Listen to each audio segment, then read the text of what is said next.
Fala galera, Matheus Starling, Daniel Figueiredo, de volta aqui na Starling Academy of Music. Hoje um assunto bem bacana aqui, o Léo Lima. Ele está falando aqui que, obrigado, vocês falam tudo que está acontecendo com a minha vida, o que fazer quando não consigo ganhar dinheiro com estúdio, não sei no que posso investir para trabalhar com música ou o estúdio tá difícil. Então, a gente tem aqui o Daniel que vive no estúdio, vive mais no estúdio que em casa, né? O estúdio também faz parte da minha vida em algum ponto, e a gente vai dar algumas dicas para vocês hoje, mas se inscreve no canal, se não é inscrito, tem que colocar sininho, galera, senão não recebe mais notificação. E é importante que você comente, tá? Comente, deixe opinião, compartilha, sugestões de vídeos, tá bom? E não deixe de conhecer a Starling Kids, agora também para crianças, nosso método Starling para crianças de 0 meses. Nasceu, já estamos dando aula, galera. É sério mesmo. 4 meses de idade, 4 meses mesmo, de idade, né? De nascimento até 100 anos a gente dá aula na Starling. Então agora tem toda a cadeia, do nascimento até o último suspiro da sua vida. Nós ensinamos a você a tocar o seu instrumento. Então, para criança é musicalização. E uma coisa que eu gosto sempre de reforçar, não é simplesmente mais uma escola de musicalização infantil. Eu sempre não, depois de muito pesquisar, eu soube da importância da educação musical para o cérebro do ser humano. Então, desde criança. Então, isso me fascinou muito. Me deu até mais uma energia na minha carreira musical, por eu saber que a música era tão importante assim para o ser humano e poderia ajudar tanto. Então eu fiquei com essa vontade de investir nessa área e não sabia como, até que eu conheci o Matheus, a Starling, conheci a seriedade dele, a formação dele. Então não é um curso de criança ali, a gente não está fazendo isso com objetivo financeiro, gente. Obviamente é uma empresa, mas antes, principalmente, é uma ideologia, é uma coisa séria, para realmente desenvolver o cérebro da criança, não é para ficar tocando musiquinha de besteira. A gente eu acho que eu estou mais empolgado com isso, se é possível, do que o Matheus, porque realmente é uma coisa a gente vai mudar a vida de muita gente. A gente também tem um trabalho interessante que é único no Brasil, que é o trabalho do desenvolvimento do ouvido absoluto na criança, porque quando a criança desenvolve o ouvido absoluto, e isso aí é uma coisa que a gente pode depois fazer um vídeo sobre isso, eu já fiz vídeo sobre isso no meu canal, todo ser humano nasce com a possibilidade de desenvolver o ouvido absoluto, né? É uma janela que se fecha mais ou menos ali com 7, 8 anos de idade. Então você pega uma criança, ela vai desenvolver, o ouvido é quase que 100% de chance de desenvolver, e o desenvolvimento da vida absoluta ajuda a criança em outras esferas da vida, principalmente no aprendizado de novas línguas, né? Eu fiz um trabalho de desenvolvimento do ouvido absoluto com os meus filhos, e eu percebo assim, cara, a facilidade que existe para ouvir e replicar um sotaque, sabe? Mas vamos lá, esse aí é outro assunto, vamos para o assunto que... Dinheiro com estúdio e música, em geral. Dinheiro com estúdio. Eu estava falando com o Daniel aqui, que a gente faz um brainstormzinho antes de começar a gravar, e uma coisa assim que aconteceu muito com a questão do estúdio, a gente sempre fala da linha histórica, né, que dos anos 40 até os anos 90 não teve muita mudança. Né, os músicos, eles meio que faziam o que eles sempre fizeram o tempo inteiro. Então, um cara que era um sideman, ele entrava num estúdio 3, 4 meses num ano, às vezes gravando um projeto, e às vezes nem precisava de gravar outros projetos, já era uma grana suficiente, o cara ganhava participação. Então, assim, era uma grana vultuosa. As gravadoras investiam, os produtores colocavam o dinheiro para chamar os músicos de preferência. Com a tecnologia, houve uma disruptividade no mercado. Instrumentos eletrônicos replicando instrumentos orgânicos, barateamento de grandes instrumentos. Os estúdios, a gente começou a falar de home studio, tem o quê? 20 anos já? 20 anos. Então as pessoas começaram a fazer produções em casa, mais enxutas, ou seja, a gente está falando de coisa enxuta, ou seja, enxutou também o pagamento pro sideman, né? Pro cara, desculpa, sideman, o cara do estúdio, né? Hoje você percebe aqui, pô, eu falo no meio gospel que eu tenho alunos e amigos que atuam ali. Às vezes você grava um CD inteiro, 10 faixas, você como um baterista, você sai ali com menos de 5 mil reais do bolso.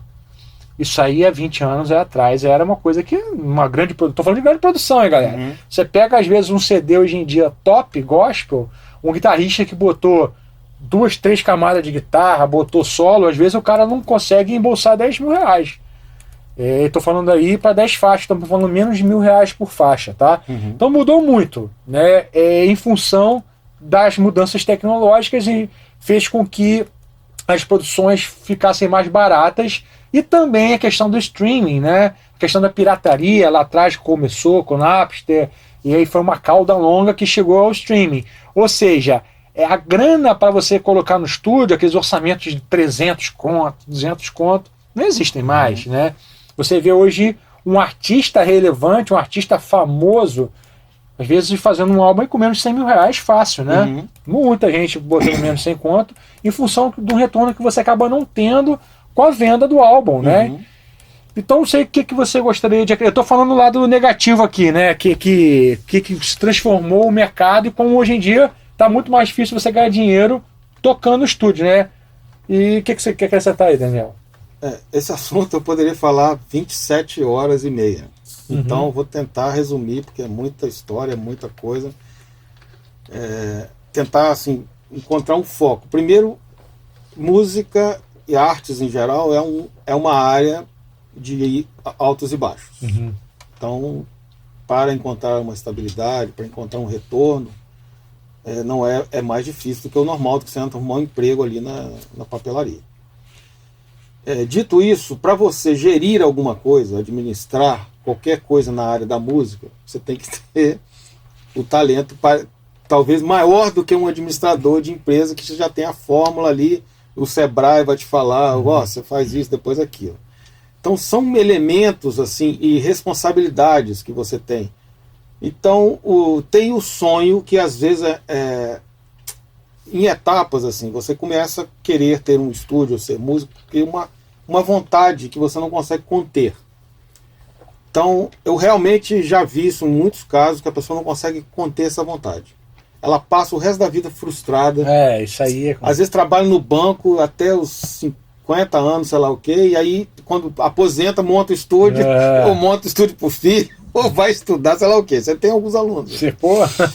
Então, é o que a gente brinca, que é o vírus da música, entrou, danou-se, você tem que tentar dominar, senão ele te domina e você fica tocando na calçada, o que eu acho, inclusive, muito interessante. Quando eu vou em algumas cidades, Nova York, Las Vegas, assim, eu vejo as pessoas tocando na rua, e às vezes o cara tocou, ele encontrou o lugar dele. Bicho, eu vou tocar não. Tinha um cara no centro, né, que faleceu recentemente. Isso. O cara encontrou ali o negócio dele, vou tocar na rua. E existe, eu acho, um preconceito meio esquisito, porque isso é maravilhoso. A história do povo, a gente tem que ir onde o povo está, o artista tem que ir onde o povo está. Cara, o povo está ali, está precisando de se entreter, está precisando de aliviar a tensão, daqui a pouco acabou uma reunião horrível, ou sei lá o que, passou ali, escutou uma música, tem certeza que esse cara fez um bem para muitas pessoas. Então, eu acho isso também uma saída pouco utilizada, porque as pessoas têm vergonha, eu toco na rua, o cara toca ali, mas é uma alternativa. Não, e esse cara foi bem sucedido financeiramente tocando na rua. Eu me lembro que quando eu estudava, fiz faculdade de Direito no centro, em 97 até 2000, sei lá, 3 ou 4, e eu passava e, cara, eu vi ele vendendo, sei lá, 50 CDs, 100 CDs, rápido assim. Ele teve retorno por um tempo, né? Hoje em dia já não daria mais para vender, dependendo da venda do CDzinho, né? Físico, porque hoje em dia nem tem questão CD, do mercado, vai mudou. Escutar, né? Mas, não sei como é que ele ia vender hoje, que a pessoa não quer ter. O CD é uma coisa já, né, meio... Onde eu vou colocar isso? Como é que é isso? Mas um exemplo interessante nas artes é o Cirque du Soleil. Todo mundo falou, o circo está morto. Acabou, não tem salvação, ficou na história, acabou, tchau. Aí vem alguém e pega aquilo e faz de uma maneira atualizada, dá um Sim. circo 2.0 É. e ficam bilionários. Talvez já estejam bilionários, né? Porque, pelo amor de Deus, só lá em Las Vegas já tem uns 6 Temporadas? 6 espetáculos Ah. constantes, a maioria com duas apresentações, inclusive dando muito emprego a muito músico, porque, pelo que eu me lembro, posso estar falando, errando em alguns aqui, mas eu acho que todos usam músicos tocando. Sim, são. Todos eles. Né? Eu fui no circo É uma tradição de- aqui. Eu fui no circo aqui há 2 semanas atrás, no Via Parque, e era banda, meu irmão. 7 músicos. Circo comum, não é o Circo do Soleil. comum, não. Circo comum. Muito curioso, né? Porque o Circo do Soleil tem toda uma estrutura que eles podem se dar ao luxo de construir teatros para eles. Né? Mas isso é um exemplo daquela coisa que a arte nunca é completamente explorada. Porque a gente usa uma coisa, a gente tem um elemento que ele pode valer nada ou 1 trilhão. Isso é muita doideira. Uhum. Não é igual uma pepita de ouro que tem lá a tabela. Sim. Não, a gente faz uma música aqui agora que pode ser o novo Despacito. Entendeu? Se tiver no lugar certo na hora certa e se for boa. Uhum. Então realmente é uma coisa muito, pode ser muito valiosa. A gente dá o exemplo também do violão. Né? O cara pega um violão, que é um instrumento, faz uma música e o violão tá ali de novo. Ele não gastou nada, Uhum. mas ele construiu uma coisa muito valiosa. Então, assim como o cara escreve um livro, né, que o cara pode escrever no notebook de R$500 e ser um Harry Potter. A arte tem essa possibilidade gigantesca, que às vezes a pessoa fica viajando só na coisa boa. Mas tem gente também que escreveu livro a vida inteira, que fez música a vida inteira e não ganhou um centavo. Sim. Uma das coisas que eu tenho acompanhado e pesquisado esses milhões de anos que eu já tenho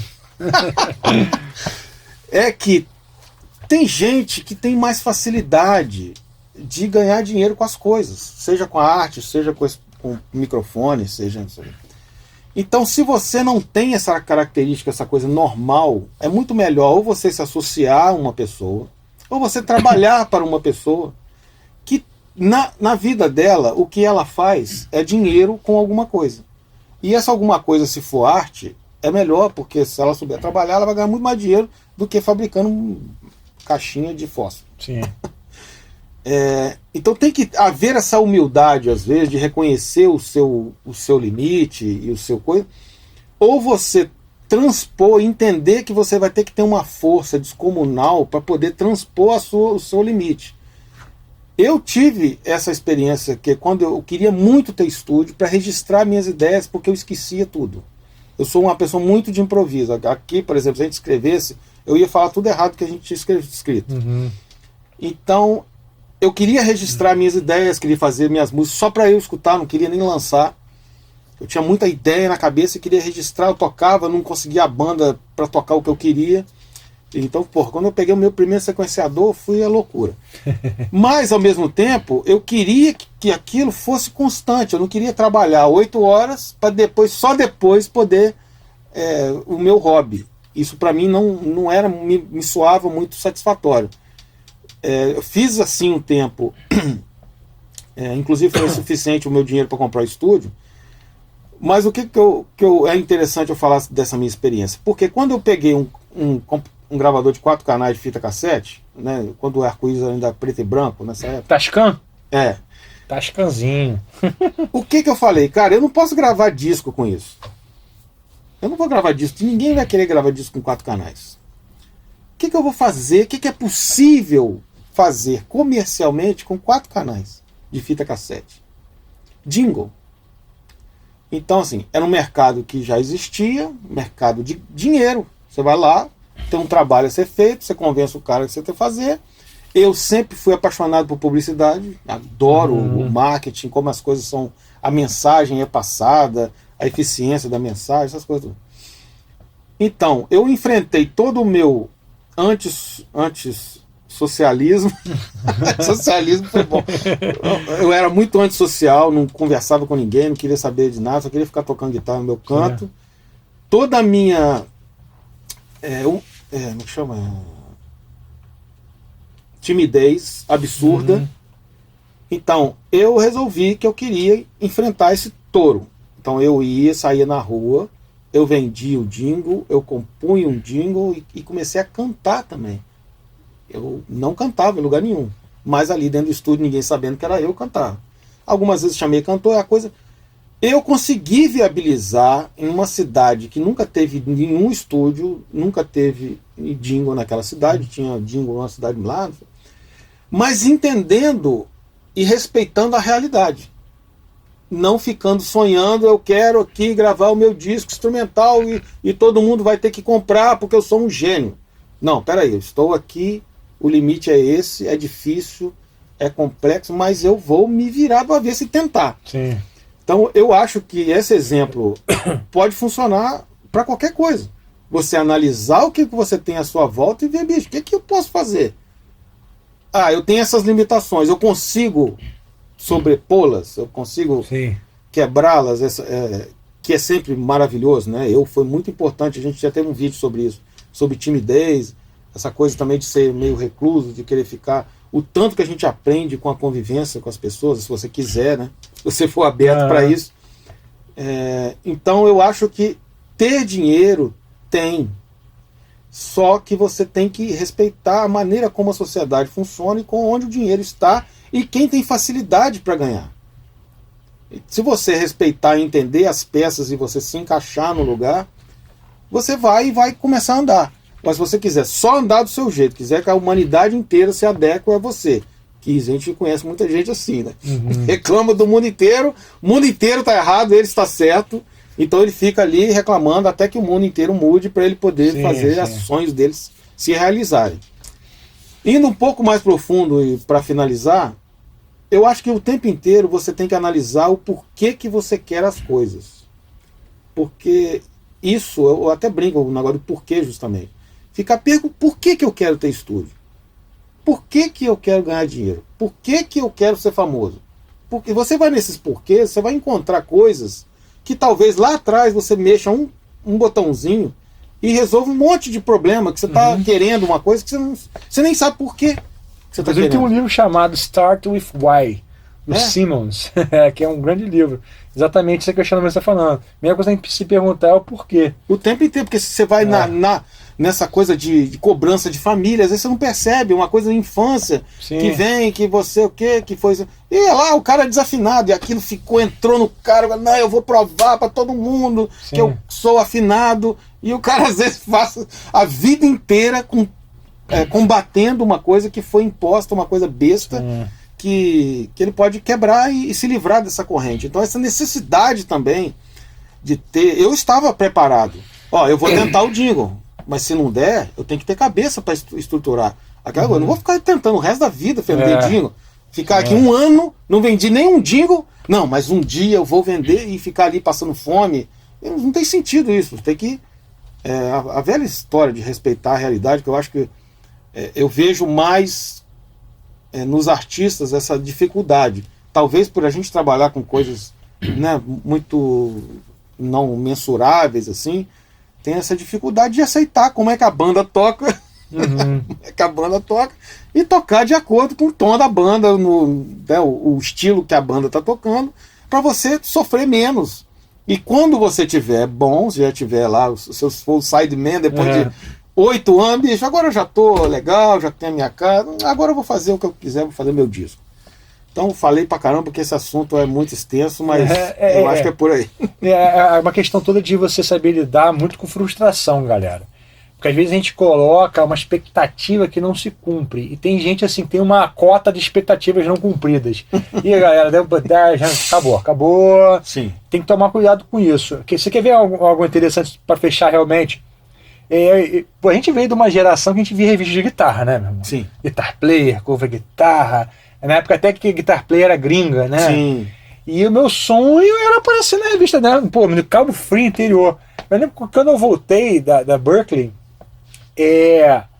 o André Sampaio, até mando um abraço para ele, do Guitar Experience, ele me chamou para fazer algumas coisas na cover guitarra. Aí eu comecei a fazer umas colaborações meio aleatórias, assim, até que um dia o Regis Tadeu, lembra do Regis Tadeu, né? ele pegou uma matéria minha que eu tinha feito de acústica e falou, meu irmão, caraca, bicho, muito bom, não precisa corrigir nada, eu vou te colocar na capa, você merece. Eu falei, caraca, bicho, eu vou estar na capa da Cover Guitar. Aí eles me deram uma coluna, fiz uma outra capa, daqui a pouco a revista acabou. Você vê, eu fiquei a vida inteira vendo revista, quando eu tô lá, um ano depois acaba. E aí? Aí eu comecei a fazer meu conteúdo, as videoaulas pro YouTube. Eu sempre tive essa veia de colunista, de querer fazer conteúdo, ensinar. E eu não deixei que essa frustração da revista ter acabado acabasse com o que eu gostava de fazer. Eu peguei e transportei. Muitas das colunas, depois que eu terminei, que a Cover Guitar quebrou, eu continuei fazendo colunas pro meu blog e YouTube. Você vê, você tem que ter muita, galera, essa mentalidade aí, entendeu? Fechou uma porta ali, cava uma outra porta, não espera abrir uma porta. Então a gente começou falando do estúdio, começamos falando das dificuldades, e muito que a gente fala aqui, dê tempo ao tempo, sempre trabalhe duro, tenha humildade, várias das suas expectativas vão ser frustradas ao longo do caminho, mas você não pode se deixar abalar por isso, e não queira nada grande no curto prazo. Tá? Grandes coisas vão acontecer com esforços extraordinários. Né? Muitas pessoas vivem uma vida ordinária, com estudo ordinário, com tempo dedicado às coisas ordinárias, que é um resultado extraordinário, não tem como. Então tem que ter paciência, tá, galera? Eu trabalho duro sempre. Eu não sei se a gente nunca conversou sobre isso, mas uma coisa que eu acho curiosa também. Eu, quando tinha lá os 4 canais, ou antes disso, quando eu tinha a minha guitarra Sonelli, assim, eu não era triste, eu dava valor à minha guitarra Sonelli. Eu queria uma guitarra melhor. Mas também tem uma característica de pessoas que nunca estão satisfeitas, e isso não é vida. Então, se você tem uma guitarra, eu não vou falar marcas aqui, a Sonelli eu acho que já acabou, posso falar. Tonante para falar, não tem problema. Você tem ainda? Acho que não, né? Tem? Não sei. Mas também você tem, desculpe aí, mas ganhou uma fama, né? Não tem jeito.